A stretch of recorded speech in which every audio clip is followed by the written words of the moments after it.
So we're going to go ahead and open our session today. Welcome all from all over the place, it looks like, to New Perspectives. And many of you have probably joined us on other Saturday mornings and know that New Perspectives is an integral yoga platform dedicated to the teachings of Sri Aurobindo and the Mother. And it is being sponsored by Aro University in Surat, India, and sister organizations, Sri Aurobindo Integral Life Center in Surat and here in Fountain Inn, South Carolina. So I'm Rade, director of the Fountain Inn Center, and I'm joined by Dr. Vladimir Yatsenko, also with our center, and he will be our moderator for today's webinar. So if we can just open and begin with a few moments of silence, please.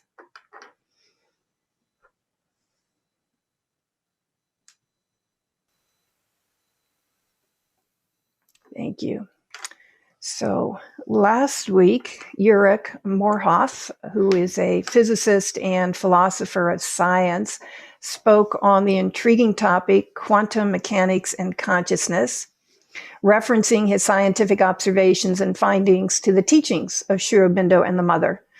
And in fact, Sri Aurobindo and the Mother firmly attest to the fact that spirit and matter are in their essence one and can, in manifestation, be united and will be united through the process of evolution aided by the supramental consciousness. So today we continue this engaging topic on science and spirituality with Lynda Lester, who will address the union of spirit and matter. And at this time, I'll turn it over to Dr. Vladimir Yatsenko, who will introduce our esteemed speaker for today and formally open the New Perspective Forum. Vladimir? Thank you, Rade.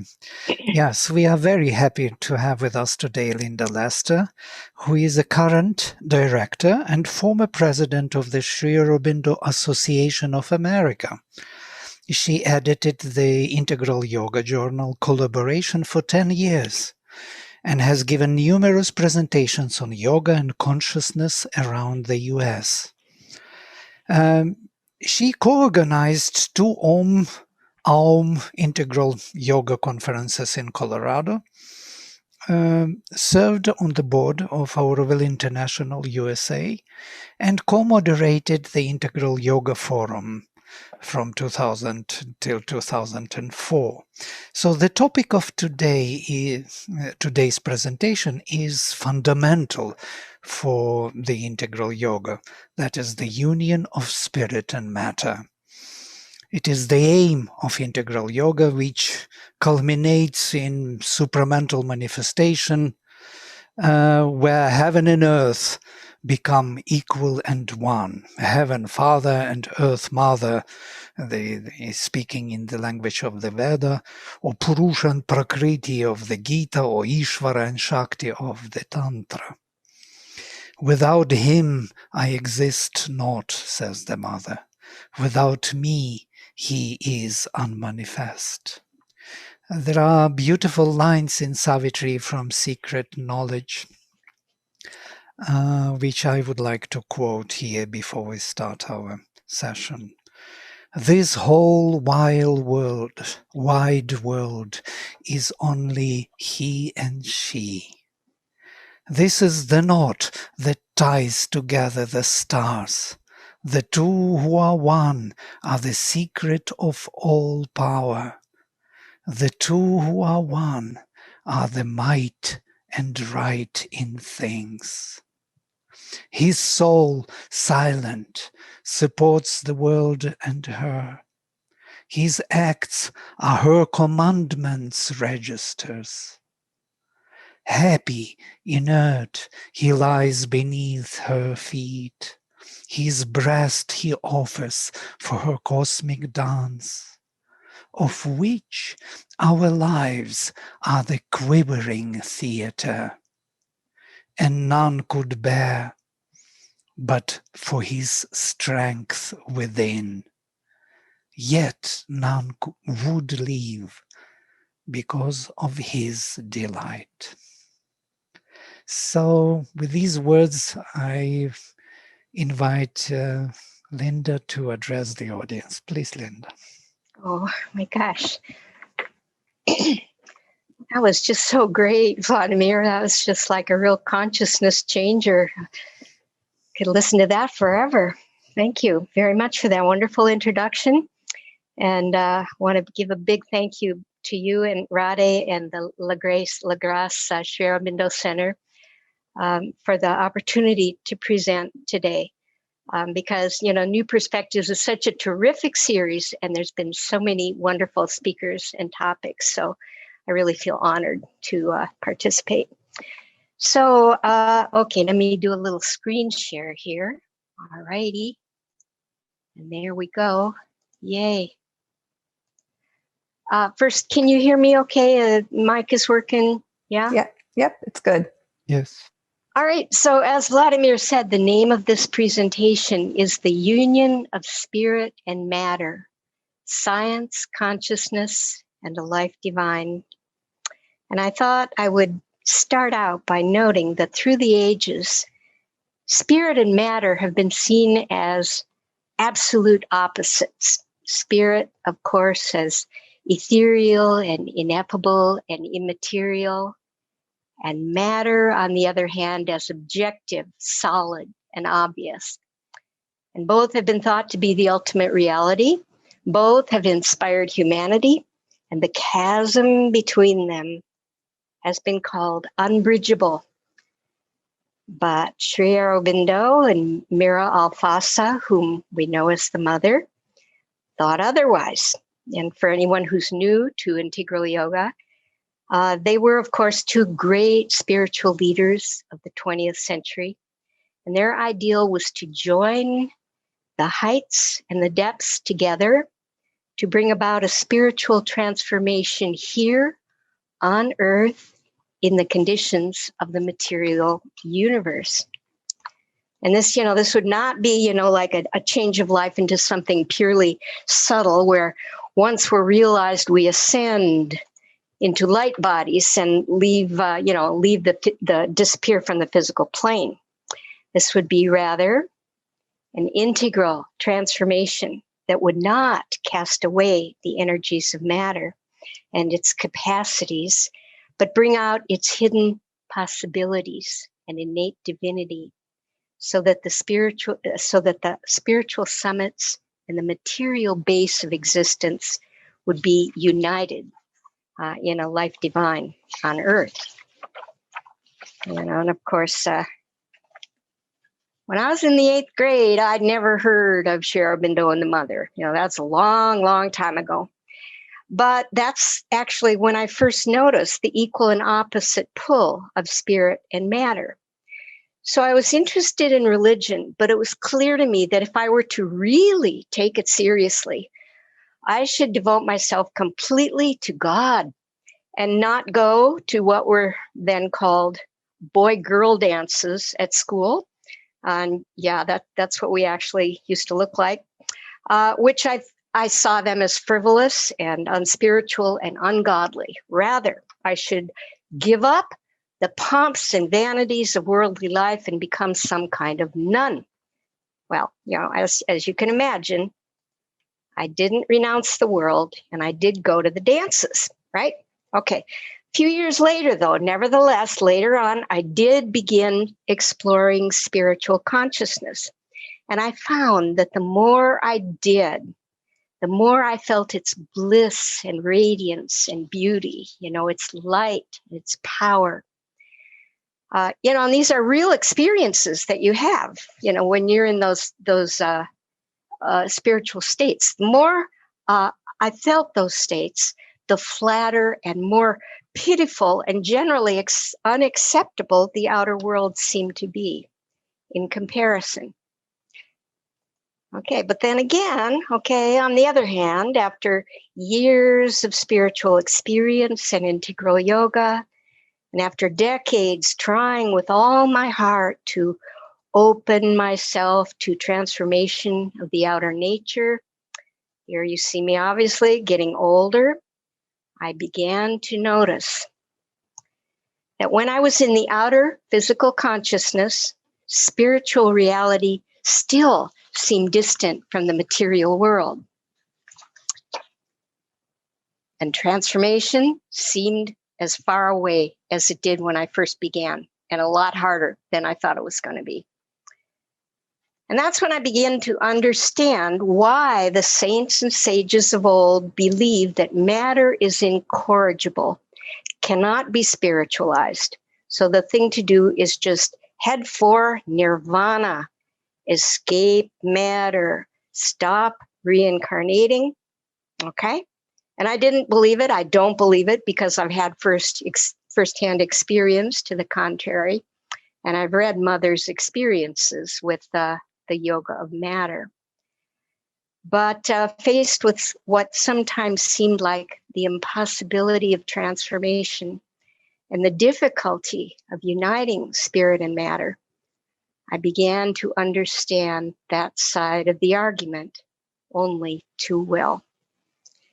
But now the plot thickens because meanwhile, I spent 16 years as a writer at the National Center for Atmospheric Research, NCAR as it's called, which is a national laboratory in Boulder, Colorado, where scientists study the Earth and the sun and the clouds and the oceans using very fast supercomputers.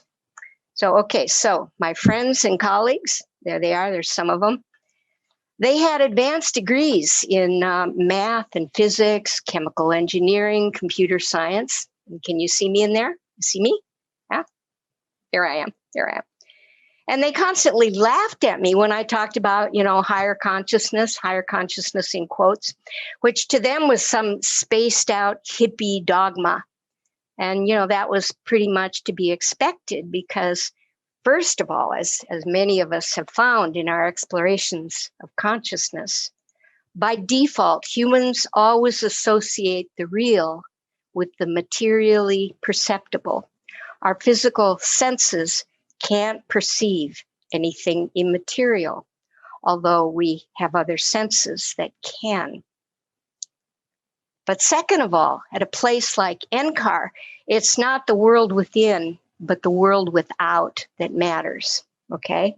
So NCAR is a science lab, and the purpose of science is to gain knowledge about the processes of nature. And in this case, atmospheric processes, as you can see. This is, a wonderful exhibit they have in the lobby there.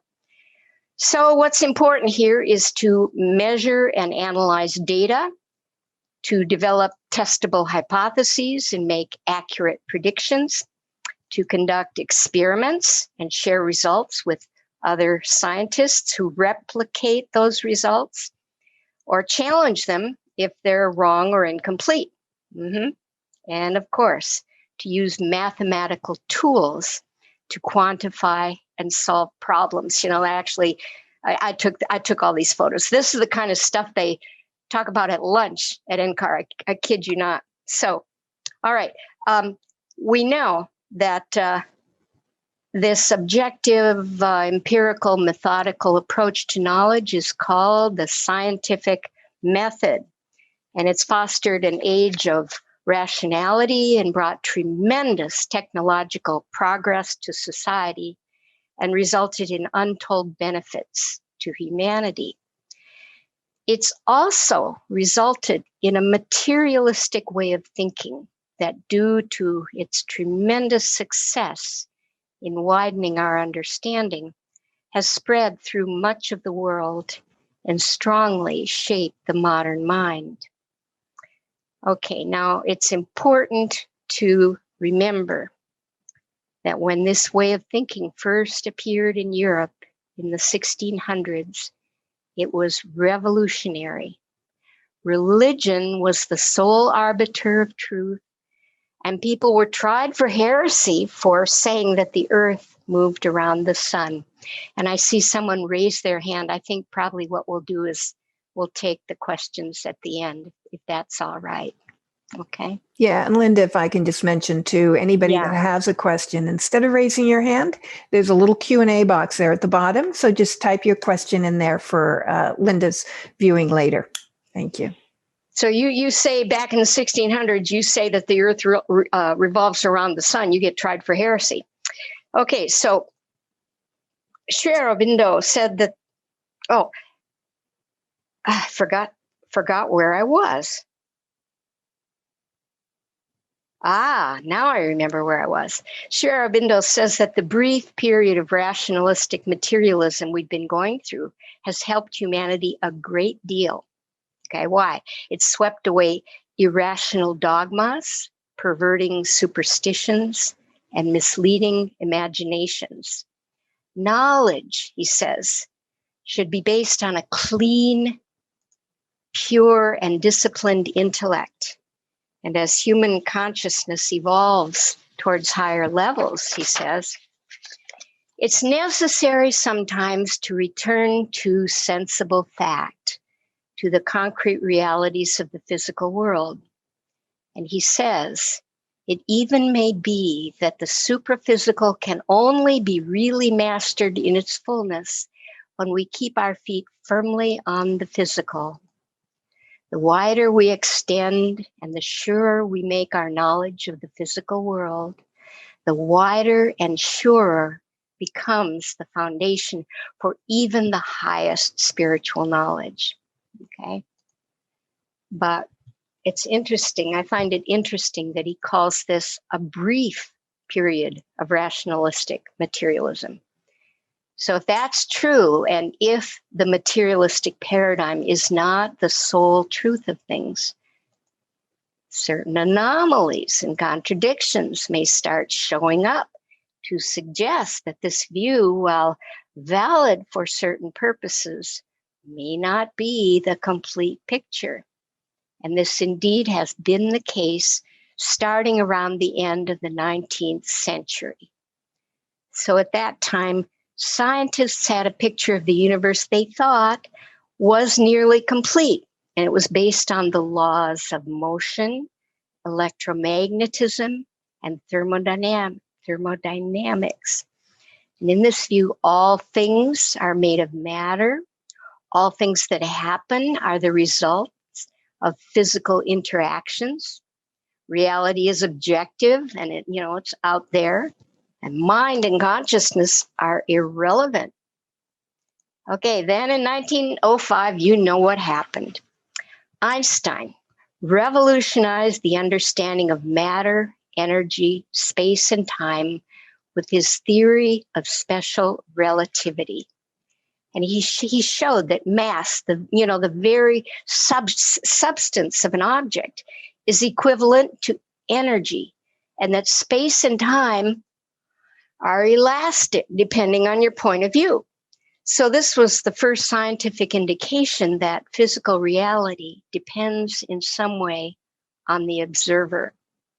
And meanwhile, Max Planck discovered that light seems to be radiated and absorbed in spurts that release packets of energy called quanta. And he found this quite perplexing because, scientists could demonstrate the opposite, that light was a spread out wave. But Einstein liked Planck's idea, and 5 years later, he proposed that light itself is a stream of discrete particles. And this laid the groundwork for a brand new kind of physics, quantum theory. Okay? And then by the 1920s, physicists realized that photons and protons and electrons and atoms and molecules and all the tiniest components of matter behave sometimes like particles, but sometimes like waves of energy, which seemed impossible. How could a proton be both a tiny particle and a spread out electromagnetic wave? But experiments proved it. And as scientists developed the math to deal with it, they saw that the solution to this strange problem of wave-particle duality had created a newer and deeper mystery, the measurement problem. Okay, so what's that about? A quantum particle is mathematically described in terms of a probability wave or wave function, That's my artist's conception of a wave function. And meaning that a particle seems to be in a sort of superposition of all possible states. And it doesn't have a definite location or momentum or even a discrete existence until it's measured, at which point the wave function collapses and the particle takes on discrete objective properties. All right?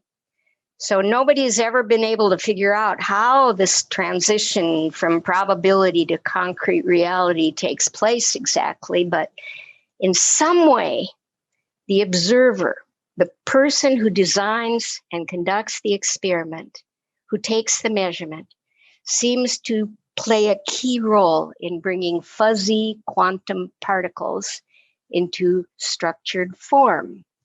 And this would seem to suggest that mind or consciousness plays some role in materializing reality. Okay, so this is such a flabbergasting idea that it's been widely rejected by physicists who want nothing to do with consciousness and who still today are trying to find alternative explanations for the collapse of the wave function. Many of them decide that the best course is to not spend a lot of time thinking about it. Their job is physics, not metaphysics. So they simply use the equations. You can see the equations here, right there. Those are the exact ones. You can see it, especially the popsicles. That's part of it.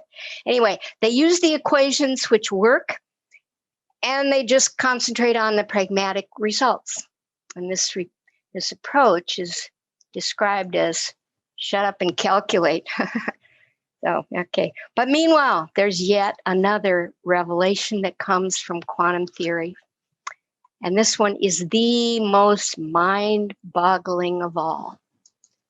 So Newtonian physics, it sees the world as consisting of independent, separate objects that interact with each other locally, like right there, like a cue in a billiard ball, through physical influences that cannot exceed the speed of light. But early in the development of quantum theory, scientists became aware of something called quantum entanglement. Oh boy. So that happens when two particles are associated or entangled with each other so that measuring one instantly determines the state of the other. So Einstein realized, he was very smart, he realized that if two particles were far enough apart, they'd have to communicate faster than the speed of light. And he called this spooky action at a distance, hated it, and thought that because it was predicted by quantum theory, there was something wrong with quantum theory. But in fact, there wasn't. And in 1964, it was proven that no matter how far apart two entangled particles are, even halfway across the universe, they do influence each other instantly in no time at all, outside of time. And this non-local influencing does not diminish with distance, and it links one location to another without crossing space, without decay, without delay, faster than the speed of light. And this has been called the most profound discovery of science because it shows that the old view of a mechanical clockwork universe where all objects are separate and interact only at the local level and only through material processes that obey the laws of classical physics is not completely true, okay? Rather, this discovery shows that underlying the local reality of objective, separate objects and phenomena, there's some kind of non-local reality in which nothing is separate and everything is connected. So, quantum physics has taken us from a simple and solely materialistic view of the world in which matter is solid, forces are physical, objects are separate, and reality is objective. And what you perceive with the outer senses is what's real. To a view that's considerably more subtle and nuanced and complex and multi-layered, in which matter is energy, time and space are relative, particles are waves, objects don't exist until they're observed, and entangled bits of matter communicate faster than light, and in which consciousness may have a part. Of course, the materialist paradigm still dominates, but we've seen in the past that as science moves forward, limiting or incomplete ideas change or are left behind. Okay, so example A, case in point, Ptolemy's geocentric model of the universe, which says that the sun and the moon and the planets and the stars revolve around the earth, was gradually superseded by the heliocentric model of Copernicus, Galileo, and Kepler, in which the earth and the planets move around the sun. There's the sun. You see the sun in there? Woohoo, there it is. So the materialistic outlook too may be due for an upgrade, because science, in its search to find the reality of matter, has brought us to the door of the immaterial, which opens on enormous vistas of the future. Because Sri Aurobindo says that since the soul of science is its search for knowledge, as it reaches the borders of the superphysical, its very rush will carry it onward, and the success it's had with the visible world is just a hint of what it could bring to the exploration of what lies beyond. Meanwhile, he says, that's Sri Aurobindo. Meanwhile, three things will remain from the centuries of scientific materialism: the truth of the physical world, the scientific method of knowledge, and the importance of earth life and the human endeavor. These will stay, he says, but they'll be transformed in the light of a vaster and more intimate knowledge of self and world. So here's a halfway point. We're about halfway done. Take a sip of water. And I think it's time for a quick recap. Okay, what we just saw, shockingly enough, we just saw that according to quantum theory, the discrete existence of tiny subatomic particles apparently depends on observation, on there being a conscious observer, which seems to imply that consciousness plays some part in creating material reality. So this doesn't make any sense at all if you think that consciousness is just an incidental byproduct of matter. Because if the atoms in your brain produce your consciousness, you see the atoms there? Those are the atoms in your brain. If the atoms in your brain produce your consciousness, but your consciousness somehow brings those very atoms into existence, that's a paradox. But it's a paradox that doesn't exist for Sri Aurobindo.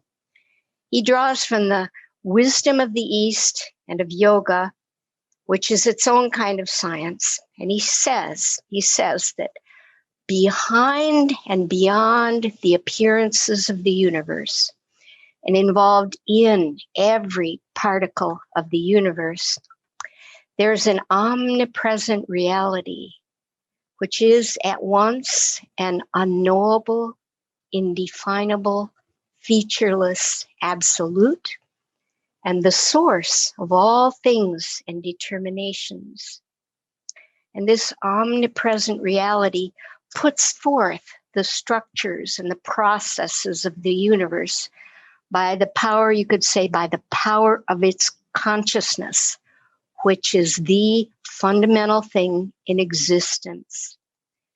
And that consciousness extends from the supreme spiritual heights down through, I needed my pen here to keep me on track, down through the material world in a continuous spectrum. But it has different grades or levels. That's your spectrum. Sri Aurobindo calls these levels planes of consciousness, and they're the infrastructure on which the universe is built. And Sri Aurobindo says it's the gradual precipitation of consciousness through its various planes that manifests the universe. So it starts on the very summits with what they call in India Satchidananda, a transcendent and unmanifest plane of infinite existence, infinite conscious force, and infinite delight. And emerging out of that is what Sri Aurobindo calls the supermind or supramental, which is a vast unity consciousness that embraces both oneness and infinite diversity, an illimitable creative power that begins to physically manifest the universe. And out of supermind comes the plane of universal mind. So mind is the power of consciousness to divide things into parts, to measure and limit, okay? So the job of mind, the role of mind, is to translate infinity into the terms of the finite. And then comes universal life, a power of vitality and energy. And finally, matter, which is the ultimate division of consciousness into apparently self-isolated tiny bits. Okay, so let's go through that again. Let's go through that one more time. According to Sri Aurobindo, it's consciousness precipitating downward through its various planes that manifest the universe. And if we accept this point of view, we see that because matter derives from life and life derives from mind, ultimately, mind is the cause of atomic existence.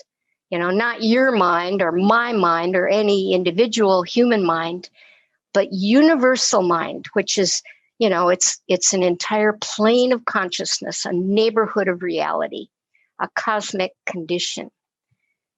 Okay, but wait a minute, stop a minute. According to this view, mind is the cause of cosmic existence. So does that sound familiar? Does that ring a bell? Quantum physics also indicates that somehow and most inexplicably, mind brings quantum particles into existence. Very interesting. Okay, so we're going to get back to that a little later. But okay, first off, this precipitation of consciousness downward through its various planes is called involution. And it's a process by which consciousness gradually limits itself by focusing on one particular aspect of reality to the exclusion of others. And, this is actually a power that consciousness has. It's called the power of exclusive concentration. And we see the same thing, when we get really absorbed in reading a book and we lose track of everything around us. Okay, so with involution, consciousness becomes more and more involved with what it's doing. So eventually it becomes so involved that it forgets itself in the oblivion of matter. And of course, the awareness of omnipresent reality remains underneath since it constitutes everything in the universe. But on the surface, this oblivion is complete. So you might ask, why would consciousness want to make itself oblivious? What was it thinking? Yeah, that's a good question. So many spiritualities, they say that it was thinking delusionally, that, the physical world is a deception of Maya, or at the very least, a catastrophic fall from grace. But Sri Aurobindo says, no, nuh-uh. Without this exclusive concentration of consciousness, manifestation would be limited to the higher worlds, or to a cosmos that's static and unchangeable.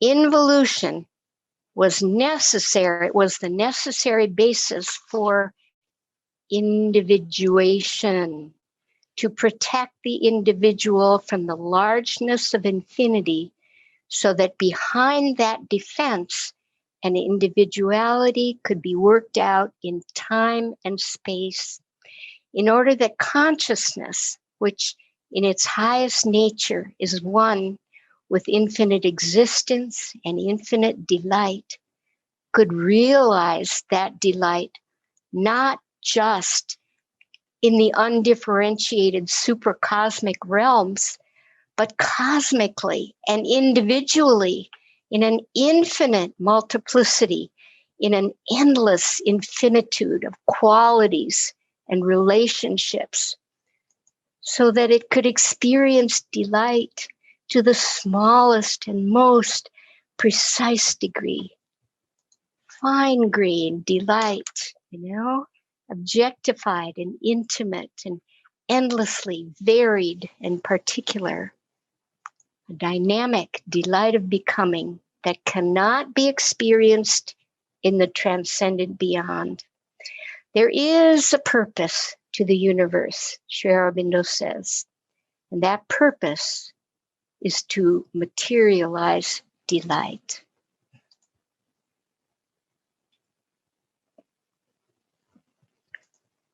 Okay, what do you say about that? You might say, well, it may not look like that to ordinary beings in the physical world.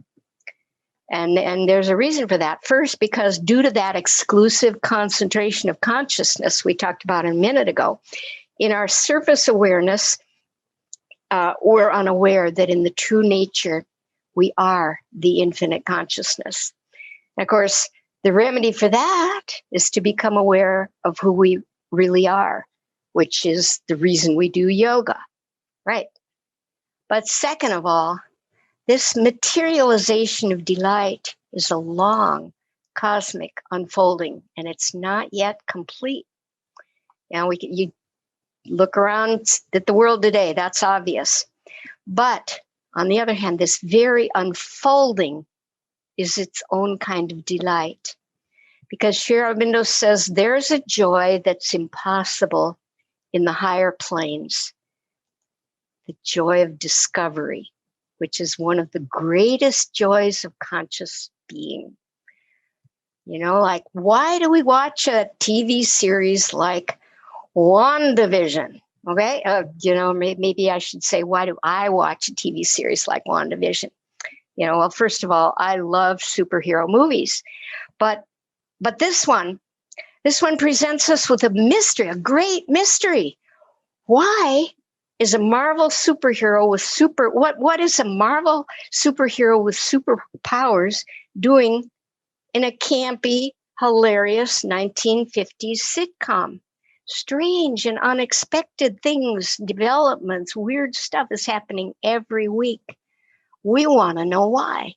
We want to be there every step of the way for the progressive discovery of truth. We like finding out the secret. We like the big reveal at the end. It's so much fun. So on a much larger scale, Sri Aurobindo says that evolution itself is a discovery taking place in geologic time and on a cosmic scale. It's a progressive revelation of the consciousness that involved itself in matter and which is now awakening step by step, tiny discovery by tiny discovery, to the miracle of its infinite being. The big reveal, we could call it. That's a big reveal. And meanwhile, there's another thing. Meanwhile, we and all the many who come into this world, we are in essence one with that underlying consciousness. And for that reason, we're willing participants in that joy of self-discovery. We came here on purpose. We're drawn into the world for the very sake of the soul's adventure. What Sri Aurobindo calls the adventure of consciousness and joy. Okay, just to clarify, evolution is not the opposite of involution. If it were, as we evolved, we would drop our bodies, drop our life energy, drop our mentality, and eventually return to the featureless absolute. I took a picture of the featureless absolute. That's what it looks like. Evolution is something else. The gradual development of material forms that increasingly express higher and more subtle and more powerful modes of consciousness. So, life is the first step of that evolution. Mind is the second step. And here's where it gets really good. Nature is about to take a third great evolutionary step to supermind, developing out of humanity a supra-humanity, or even a new species whose native mode of consciousness will be supramental. And remember, we saw this supramental consciousness before, during the involution. Remember that? When the supermind, it put forth from itself the entire universe. So now we're seeing it from the other side of evolution.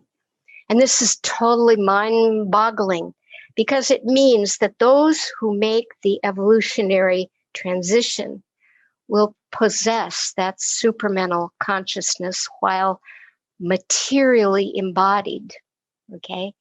And possess at the same time the highest ranges of supermind, the infinite existence, force, and delight of Satchidananda. Okay, so we've been hearing the word singularity for some time now, usually in the context of a technological singularity or AI superintelligence that evolves to a point where growth becomes exponential and causes unforeseeable changes to human civilization. I'll drink to that. But this is like a singularity beyond singularities. This is going to be a change beyond imagining. Because when someday we pass the barrier, we pass through that barrier that separates mind from supermind, we'll retain physical bodies, but will no longer be constrained by the divided, fragmented world of mental perception. We'll regain identity with the omnipresent reality, with the divine. Okay? Now, physicists are searching for a unified field theory, but this is really going to be the unified field because supermind is a unity consciousness that embraces all opposites, infinite and finite, oneness and diversity. It's an oceanic global consciousness of irresistible harmony and a compelling force of truth and beauty. And this, my friends, is what will bring a life divine in the material world and the union of spirit and matter, because previous spiritual realizations did not reach the level of supermind and did not have the power to transform universal nature. But supermind is the ultimate creative force, and it does have that power. So, of course, as with any great world-changing movement, there are always early adopters. And Sri Aurobindo and Mother were early adopters of the supermind. And they developed an integral yoga as a means by which our human nature can be transformed into supramental nature. They gave us the directions, they gave us roadmaps on how to do it. And they left us books, so many books, which are wonderful, including Mother's Agenda, 13 volumes of firsthand reports from the mother describing what it's like to perceive with the supramental sense and bring the supermind into the very cells of the body. And weirdly enough, these reports sound sometimes like descriptions of quantum particles before the collapse of the wave function, particles that exist in all positions simultaneously and behave like waves until they're measured. Mother says, for instance, that a supramentalized cell is no longer individual in the separate sense. Its boundaries seem to be gone, as if it's omnipresent. And her physical body, too, feels no limits, as if it's spread out everywhere. And she speaks of a material consciousness that feels like the movement of corporeal waves. So, remember how Sri Aurobindo says that mind, which is the consciousness of division and separation, is the cause of atomic existence. And how quantum physics seems to indicate that observation, and that's mental observation, collapses the wave function.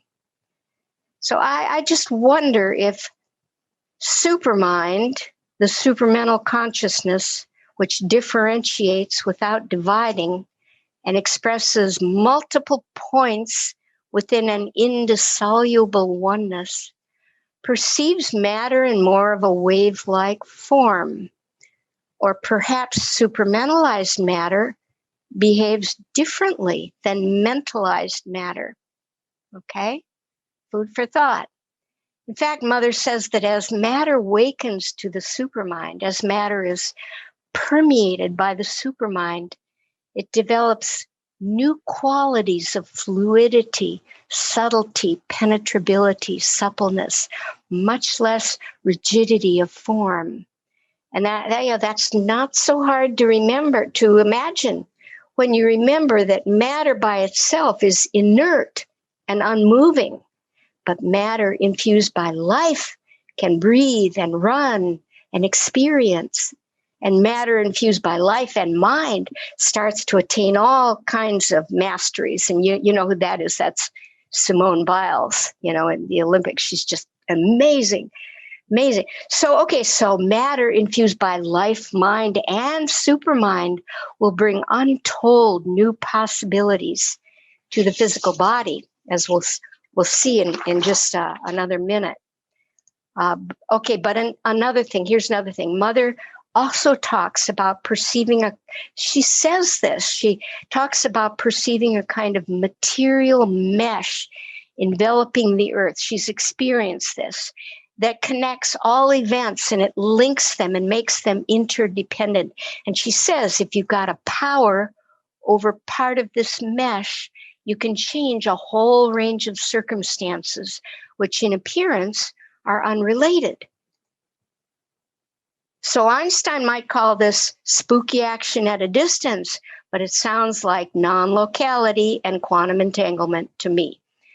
So I'm making these connections between science and yoga because I think there are some interesting connections to make. And Mother once said, in fact, that although the practice of science and yoga are different, what's discovered will be the same, because there aren't two things to be found, but one, the omnipresent reality. And I also want to bring up here, again, Sri Aurobindo's remark that the more knowledge we have of the physical world, the better is our foundation for the highest spiritual knowledge. Mother said that as she pursued the minute work of supramentalizing her body, she had the feeling that from the purely material standpoint, chemically, biologically, medically, therapeutically, she knew nothing. And she said, for a long time, I've been in search of a doctor, a man with full medical knowledge, knowing all that they know now about the human body and the way to cure it, and capable of having the contact with the higher consciousness. Because through such an instrument, one could do very interesting things. I would very much like to discuss certain details of the body's functioning and organization with a man who thoroughly knows anatomy, biology, physical, and bodily chemistry, and who's ready to understand that all those things are a projection of other forces, subtler forces, who's able to feel things as I feel them in my own body, to know all the material, cellular questions with the full knowledge of all the details, and at the same time to have that vision of the true thing. If you could put both together, that would be marvelous. A synthesis of knowledge, not a scientific knowledge or a spiritual one, rather something that can unite them both and transcend them into a third position, a vision where the orthodox scientific view can be very useful once one knows the deeper truth it represents. Okay, so she's talking about the synthesis of spiritual and material knowledge into a new kind of integral knowledge. But this was way back, 61, 64, long before the popularization of integrative medicine, physical culture, consciousness studies, and yoga, Eastern spirituality, and long before the internet and Google and Zoom. So maybe now, in the age of instant global information access, as more people take up this work, it will be possible to integrate scientific and yogic knowledge to a greater degree than ever before. And meanwhile, of course, it's a long way from mind to supermind, and there are many difficult passages and intervening states and challenges to overcome. But in the end, we as evolutionary travelers will see that the soul's long journey has been worth it. Mother says that the physical realization of divinity will bring a tremendous concentration of energy, a power and reality that exists in none of the other states of consciousness. It will be something solid, unalterable, complete, with a precision and exactness down to the atom. And Sri Aurobindo says the supermind will give to the body a fullness of capacity far beyond anything now possible, putting an end to suffering, illness, aging, even death, extending the powers of perception and will, giving mastery of space and time. In the supramental consciousness, Sri Aurobindo says, we will feel the divine light and power and bliss above us and descending into us, and feeling every strand of our nature, every cell and atom of our being, flooding our soul and mind and life and body, surrounding us like an illimitable sea, and filling the world, suffusing all our feeling and sense and experience, and making all our life truly and utterly divine. So to close here, talking about the union of spirit and matter, I'd like to read a quote from the mother. She says, I saw that secret. I saw that it is in earthly nature, earthly matter. I saw that secret. I saw that it is in earthly matter on earth that the Supreme becomes perfect. Anything we can humanly feel or see is nothing compared to that. I've never seen anything or felt anything so beautiful. I've had moments, I've had hours, the most wonderful hours ever possible on earth. And I think that's a future we can be working toward and aspiring for. So So that's it. And thank you. Thank you very much. Thank you. Thank you, Lynda, for this wonderful presentation, which is kind of keeping us wondering about the world and ourselves and manifestation and the future of this manifestation. You put together the whole vision in such a beautiful way that really appeals to people. We already get so many feedbacks about your wonderful presentation, and people want to have it already recorded. They are asking for these recordings. It's wonderful. Right. There are a few questions here. One was put into the chat, and I will read from there.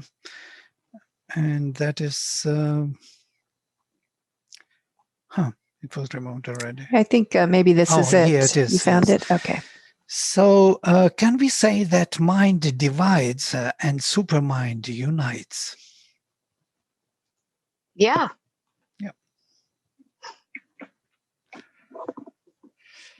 Right. There is another question. How? Yeah. The mind, it's binary. It thinks in terms of this or that. You can do this. There's a song. There's a popular song that goes, you can go with this. You can go with that. That's the mind. And it can amalgamate things in a bunch. It can put them all together, but it cannot unify them. It just sees things in little pieces and little bits. And that's its job. But the supermind, it sees all the pieces because it includes them all, but at the same time, it never loses the oneness underneath all the pieces. So that's right. The mind divides and the supermind unites. Beautiful. There is another question. How is the visible universe connected to the spirit world? I thought we were trying to say the whole presentation was about that, but yeah. Please, if you have some thoughts, could you share? Read that again. How is the visible universe connected to the spirit world? Okay, so let's say you live in a city, okay? You got a bunch of different neighborhoods. You got a neighborhood over here that's, the rich neighborhood. It's gated. It's really nice. It's beautiful. You got fountains. And then you got kind of a middle-class neighborhood over here. And then you got kind of not a very good neighborhood over there. And you got a really awful neighborhood over there. But it's all one city. And what you perceive depends on the neighborhood that you're in. Okay, so how it's connected, it's all in the one city. It's the one omnipresent reality, but the visible world is one neighborhood. That's like the world of matter and life and mind. That's, the matter, life, and mind neighborhood. And over there is the supramental and Satchidananda neighborhood. But if you look underneath, they're all connected because they're all made out of one thing. But the difference, there really isn't a difference. The difference is in the status of consciousness that you're in. So change the state of consciousness, and then you'll see the connection. Wonderful. Thank you. Yes, everybody wants to have your presentation, it to be published in collaboration. So we will do something definitely in that regard. Yes, that's basically it for today. And we are right on time. Oh, fantastic. I just have to say, Lynda, for my part, that was such an amazing and streamlined discussion and presentation. I've never seen something as beautiful as you've put together on the slide, as well as elaborately discussed and presented. It was just marvelous and just so much appreciated. Thank you. Thank you so much. Thank you, Lynda. Thank you. Lynda. Namaste, everybody. Namaste. And to all you people out there in Zoom land, hi. Yeah, By and by. Lynda, there were questions if you would be willing to share your presentation. I've been putting in the chat box all of this. The recording itself will be available on our website, thelacrossecenter.com. But I don't know how you feel of us also sending out to those that were here today your actual PowerPoint presentation. Oh, yeah, you can certainly do that. But I should say that I stole all those images. So, this is not to be published in any commercial way or, Sure. in print or anything. It's just fun images, from the internet. So with that understanding, sure. And, you'll have to use file transfer, but sure, that'd be fine.